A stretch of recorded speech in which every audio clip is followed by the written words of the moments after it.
রাক্ষস বরবাদ এদের মানে এই যে যেই টাইপের সিনেমা দেখছে এটা থেকে অনেক বেশি আলাদা করার চিন্তা করতেছে, অনেক বেশি মানে এবং এখন পর্যন্ত আমরা যতটুকু আমরা ডিজাইন করছি ফিল্মের মানে ভিজুয়ালি আমরা কেমন দেখবো, কস্টিউম কেমন দেখবো। ও মাই গড, এটা কি ধামাকা দিলেন পরিচালক মেহেদী হাসান হৃদয়, যেখানে রাক্ষস বরবাদের চেয়ে দ্বিগুণ বড় বাজেটের সিনেমা নিয়ে হাজির হতে যাচ্ছে 2027 সালে, যেটি আমরা সকলেই জানি। কিন্তু যখন গণমাধ্যমে সামনে এসে এই বিষয়টি নিশ্চিত করলেন পরিচালক মেহেদী হাসান হৃদয়, তখন তো সকলেই অবাক হয়ে গিয়েছেন।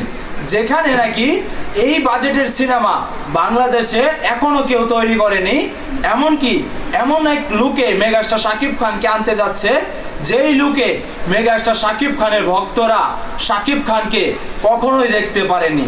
আসলে এই ব্যাপারটি যখন একজন পরিচালকের মুখ থেকে শোনা যায় তখন বোঝা যায় এই সিনেমা এক ইতিহাস গড়তে আসছে। এমনকি 2027 সালে মেগাস্টার শাকিব খানের এক রেকর্ড গড়তে আসছে, কারণ যেই রেকর্ডে শুধু মেগাস্টার শাকিব খানই থাকবে, আর কারো খাওয়া হবে না। কারণ যেখানে এমন একটি লুক দিবে মেগাস্টার শাকিব খানকে নিয়ে যা হলিউডকেও হার মানাবে এই সিনেমাটি।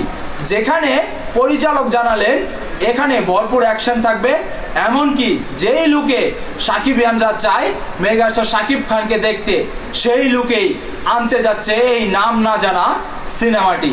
এখনো এই সিনেমার নাম চূড়ান্ত করেনি পরিচালকরা, কিন্তু কিছুদিন পরে হয়তো এই নাম চূড়ান্ত করে এমনকি নতুন লুক নিয়ে মেগাস্টার শাকিব খানকে তারা সামনে উপস্থাপন করবে, যেটি আসলেই সাকিবিয়ানদের জন্য এক দারুণ সুখবর, এমনকি নতুন একটি আপডেট।